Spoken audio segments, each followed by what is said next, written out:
AIG where I worked for 3 years. And we were just on the phone all day selling policies. So, started on the phones, moved out here to the East Coast.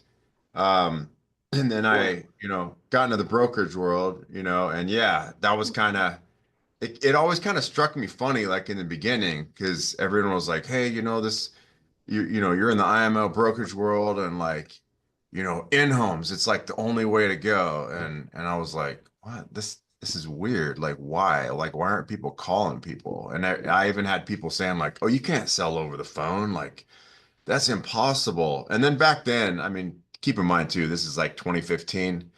We don't have all the resources that we do now. Like a lot of these companies, they didn't have e-apps. I mean, Transamerica, I remember, for instance, all they had was like a paper application back then, and it seems like, man, that should have been back in like the early 1900s or something. I was like, no, that was like 10 years ago. It's not even that long ago.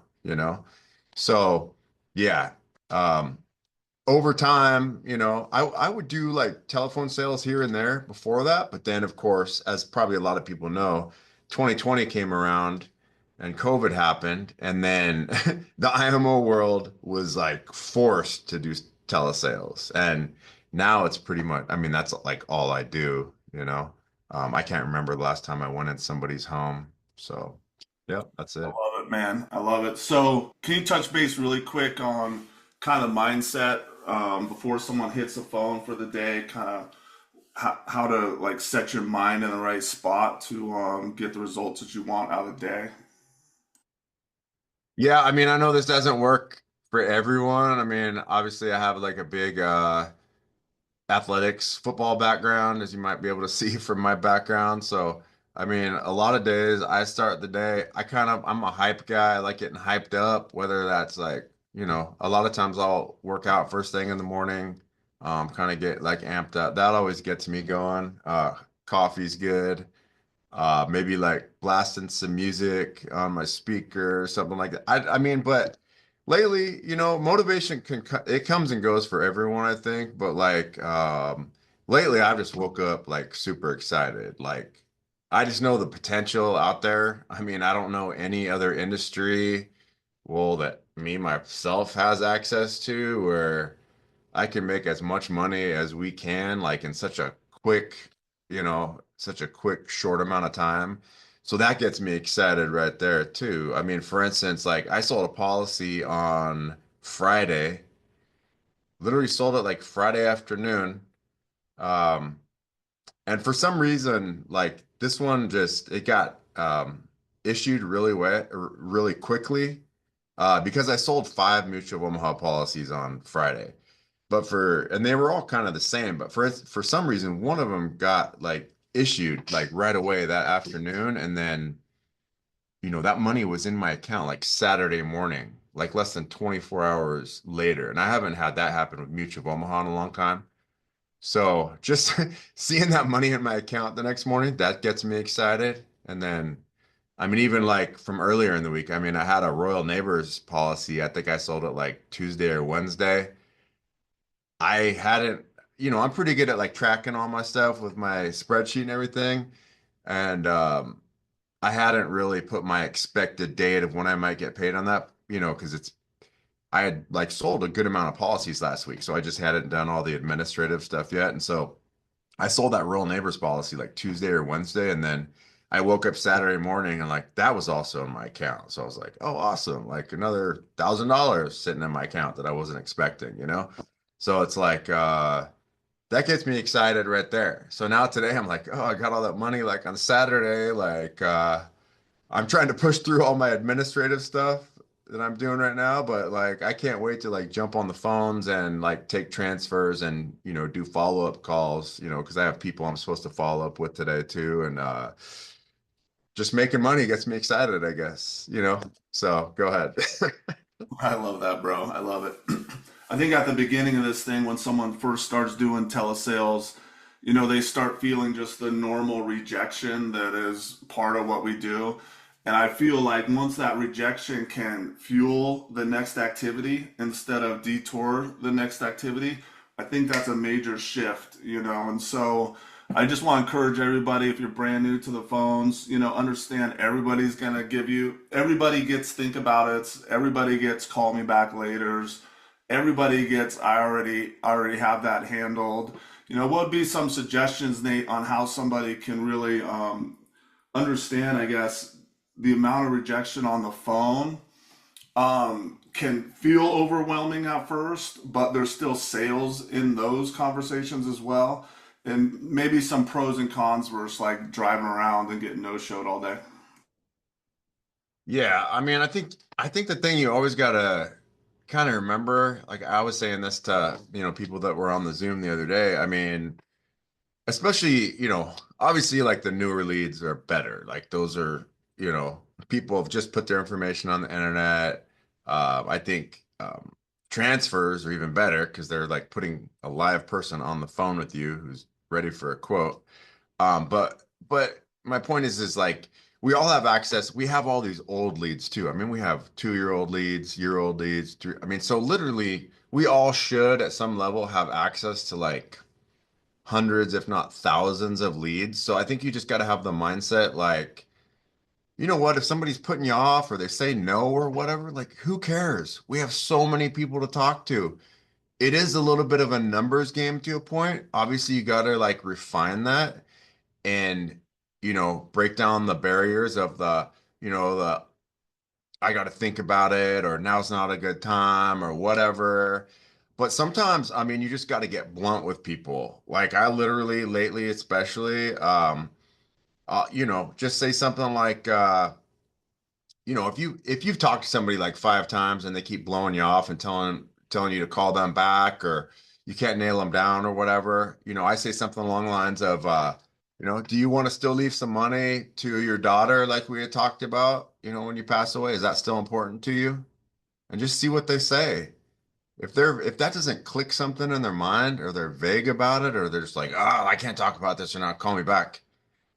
Maybe you need to be a little bit more selective about who you call back. That person in that situation, if they said something like that, I wouldn't be like super excited about, you know, calling them back. Or maybe give them a little bit of time. I don't know, call them a month down the road. I use my Outlook a lot or your Google Calendar. I put names up on there and say like, hey, this person said this, and I'll put it on a certain date or whatever, and I'll call them back at that time. But yeah, you just kind of, I mean, a lot of people play games and they're not serious and they tell you what you want to hear. I mean, you come across so many interesting personalities in this about, just the human mentality and, the stuff people say or the little games people play. It kind of, I get off phone conversations all the time, like shaking my head, you know. But yeah, I think yeah, man, you just gotta kind of be blunt and be organized and just know basically like we have so many people to talk to. So who cares if this one person said no? Who cares? Like, so yeah. I love it. I think that brings us to the next topic here is lead flow. With telesales, I feel like lead flow is so important. There's a lot of vendors that we know and trust and can build a lead strategy around. In my opinion, a lead strategy isn't a one-time purchase. It's what can help the agent get in the flow. And what I believe the flow is you're submitting policies every week, you're getting deposits every week, and you're buying new leads every week. And once you're in that flow, then you can really scale that up with more leads. Right now we have some $2.50 real-time data leads through Smart Financial. It's an exclusive deal that we have through them, and we also have $35 live transfers. Nate, you've been closing these Smart Financial live transfers for a while now. Can you give somebody an idea of what they hear on those calls, like what the intro's like, what the handoff is like? Yeah, so I'll hear like I have Kixie, so I'll see my Kixie, my phone system ringing on my computer, right? Or if it was you, if you had it on your cell phone or however you set it up. But yeah, I'll see it ring. I answer the phone. I'm just real basic. I just it's getting transferred from an agent first, like a middleman basically. So I'll just say, hello, this is Nathan. Just answer it like a normal call.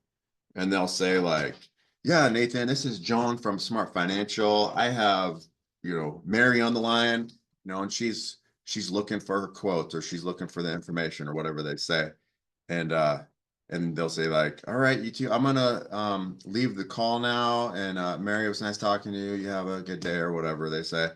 And then as soon as she drops the call, I'll be like, I'll just say, hey Mary, this is Nathan. How are you doing today? I do it a little bit different than like a lead, because I know it's like, I mean, you're not trying to be like salesy at first with the opening because it's like you already know that, why they're on the phone and they do too. They want quotes. And then I just go right into it. The good thing about Smart Financial is as soon as I refresh my screen, they have a whole profile and everything. So I'll just confirm something like we would on a lead right away. Usually it's the birthday. I'll be like, so Mary, I have your birth date as, 9/12/65 or whatever it is. Is that correct? They say, yeah. And I'll just like, kind of impromptu, just say something like, all right, cool. So I know I got the right file. Now, Mary, were you looking for information on just yourself or someone else as well? And just go right into it. So, That. And you guys can see my screen right now on the script. Okay, cool. So Nate, let's just roll through this script real quick, kind of a no objection style, just base script. And so you already basically took the handoff right here. And uh-huh. I like this question that you always ask. It's, are you looking for information on yourself or just someone else? What are you mostly hearing on that? Usually it's just for themselves, but it's the main point of that is to like, um, is to not miss sales. So you want to know right off the bat, like the last thing you want to do is quote somebody and get all the way through the call, and then maybe they didn't bring it up on their own, but like they also want a policy for their husband or their spouse or another family member. So if they say like, oh, I'm looking for myself and my husband, I'll make a little note on my client intake sheet that I always do on everyone. I'll just make a little note, like, hey, they're looking for husband too or whatever.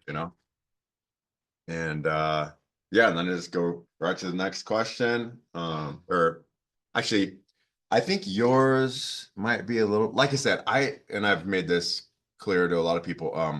Almost on a weekly basis, I'm changing up things on my script, and I don't think I had uploaded the latest one, but the next thing I say on my script as of right now, I say, so Mary, I'm gonna ask you a few questions to see what your best options are, okay? And they'll be like, yes, you know. Um, so do you want to just want me to start doing that and you'll just respond like or you Yeah, don't have to be Mary, you can be Mike, okay? sure. I'll be Mike. All right. So we'll just go back to the top here. Were you looking for information on just yourself or someone else as well, Mike? Oh, just myself. All right. Great. And I'm going to ask you a few questions to see what your best options are, okay? Okay. All right. Now, do you have any other life insurance right now, Mike? No, just at work. Okay, good. I'm glad we're talking then. Now, who do you want to protect when you pass away? My wife got kids too. Okay. How old are the kids? 13 and 17. Okay. And I'm writing all this stuff down on the sheet. That's important. Two kids, 13 and 17. Um, now, of course, funeral expenses are usually the first thing that need to be taken care of when someone passes away. Obviously, you have two kids in the house and a wife. Now, does your wife work? No, she doesn't. Does it? Okay. So is that something that's important to you? Like if something happened to you, do you want to make sure they would have money to live then if you died prematurely? Yeah, I'm the only income right now. Okay, yeah. I would I would definitely think that from hearing your situation, but I just wanted to make sure. And then if you died suddenly, are there any debts like a mortgage or car payment that you'd want paid off? Yeah, mortgage and 2 cars. Okay, great. Um, Now, next, if I was talking to a regular person and there's a little old lady, I would ask this next question. Are you planning on being buried or cremated to kind of decide like, oh, do I want to, if they're on a limited budget, can I pitch them, she says cremation, could I pitch her like a 5,000, or whatever. But with what I've already heard, I'm not even going to ask that question because this guy's in a completely different situation. He's going to need a lot more than like 5, 10, $15,000 for a burial. So probably in this, and it's, some little things that I ask are not on the script, but I would probably ask this guy, next, I'd say, so Mike, do you know the difference between term and whole life or permanent coverage? Kinda, I guess term ends. Okay. So yeah, like term, is going to cover you for a period of time. Are you aware of that? Yeah. Okay. So in your situation, with a wife that's not working, and she's in your household, and then two young kids, especially the two young kids, I mean, they're going to need income, you know, figure for at least another, I think you said 13 and 17, so figure another 10 years, and then they're going to go to college. So, I would say first off, I would recommend at least like a 20-year term policy for you. We can kind of play around with the numbers. Also, something I like to make my clients aware of is most financial advisors, they're going to recommend about 7 to 10 times your income, when talking about a term policy. That would that would replace your income for those number of years, again, based on your budget. And that gives your family ample time to kind of like get back on their feet, if something happened to you. Does that make sense? Yeah. Yep. Okay, great. And if I may ask, what is your annual income right now? Right around 65,000. Okay. So at 60,000, even if we did a full like 10 years, we'd probably want to look at quotes for around 600,000 to start off with a 20-year term. So yeah, moving on here. Are we speaking on your cell phone right now, Mike? Yeah, that's my cell. Okay. So by the end of this call, I'm gonna text you my digital business card. That's gonna have my picture, my license number, and then all of my contact information. That way you can get a hold of me whenever you need to. And another thing I like to let people know is I have been a licensed agent for about 12 and a half years. Now, we are partnered with over 40 A-rated life insurance companies. So most people don't care, but if you are interested in any specific insurance company, just let me know because I am probably partnered with them, okay? Okay. All right. Now, like I said, I really do want to make sure this fits your monthly budget, so we'll kind of play around with the numbers a little bit. Um, what is the most you'd want to spend per month? Just so I only recommend options underneath that amount. Mm, I don't know. It depends. Probably a Okay. couple hundred, something. Not a problem. Yeah, about half of my clients know what they want to spend. Half of them, they just want to get the appropriate amount of coverage. So no problem there. Um, and then also, Mike, I do have you qualified for a few different options here. My goal is to always offer the best coverage available and one that you would get approved for. So with that said, when insurance companies look at the MIB and this prescription database, what health conditions are they going to see for you?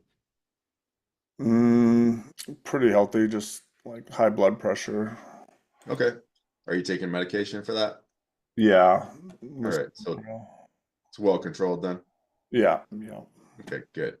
What about in the past? Have you ever had any cancer, strokes, heart disease, diabetes, or anything else you can think of? No. Mm-mm. Okay, no problem. And then besides the medication for the blood pressure, what other medications do you take? Just that. Okay, good. Excellent. So you'll have a lot of good options here. Do you smoke or use any other nicotine products, Mike? No. Mm-mm. Good. That'll save you some money. And then what's your current height and weight? 6'2", 245. Okay. Um, Now, just to check, I know this doesn't pertain to a lot of people, but do you have any legal issues, excessive speeding tickets, or DUIs in the past 5 years? No. All right. And then we already asked, we already talked about employment. Well, I'll just ask him. So yeah, I know you're employed right now. What do you do for work? I'm just curious. Oh, I do construction. Oh, cool. All right. Yeah, my dad was in that field for a long time. Um, and then I always like to check this just so I don't have to put my foot in my mouth later on. And I know most people do.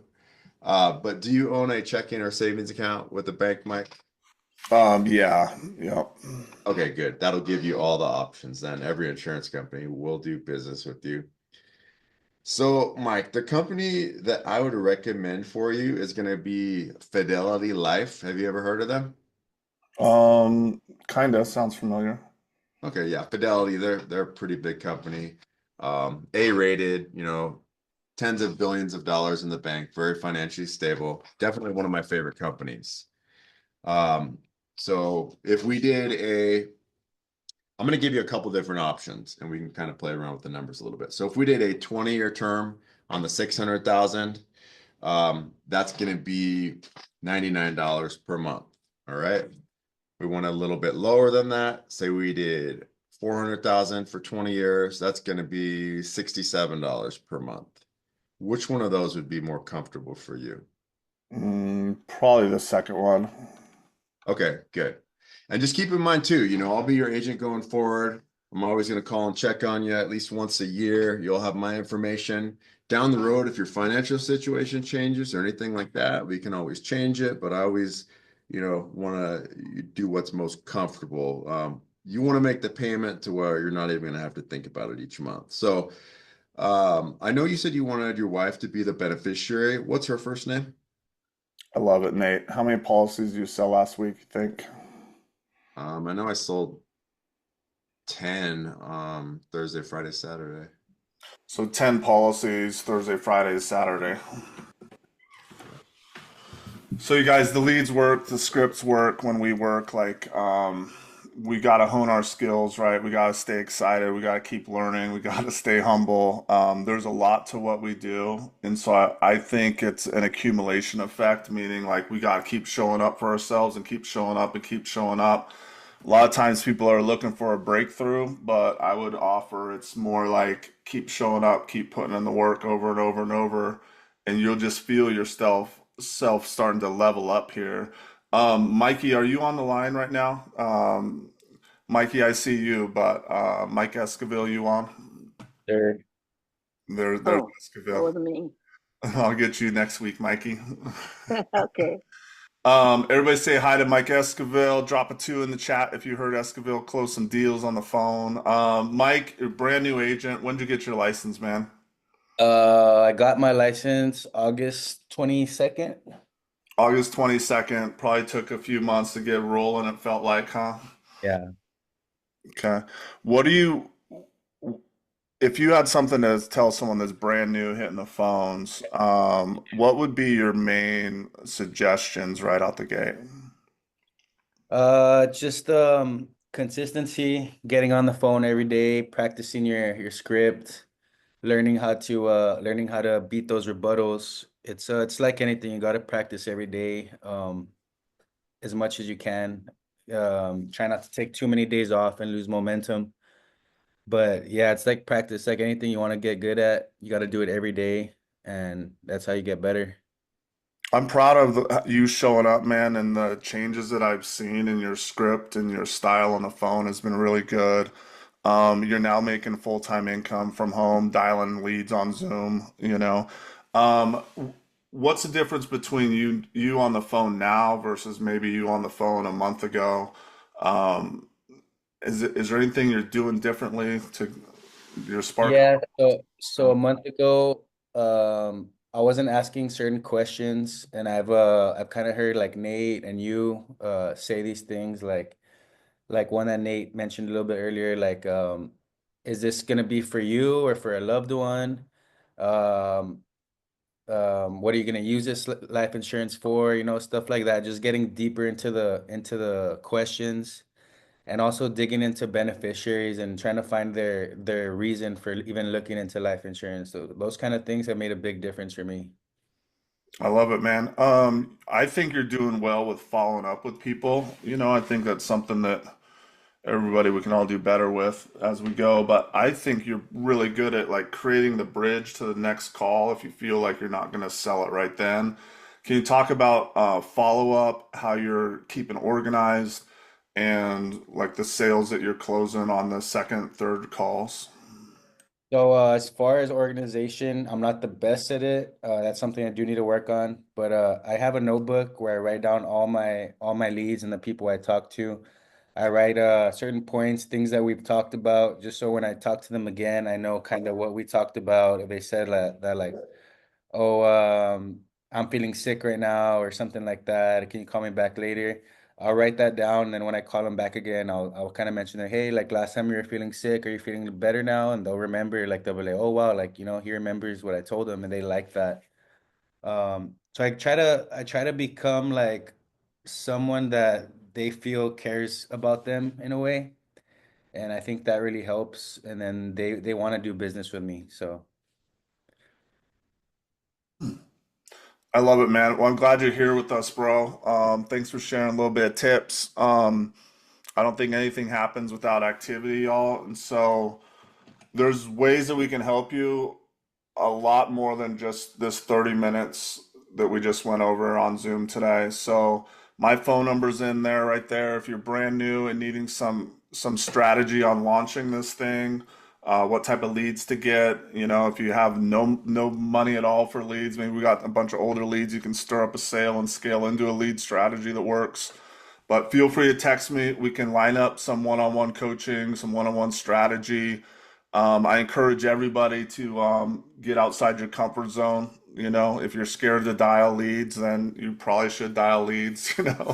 Um, I think once we get out of that comfort zone is where we start seeing the results. But we're going to leave the Zoom open all week. So I encourage people to hop on if you want to work along some people. Grab some leads, unmute, dial, and let's put this thing together, y'all.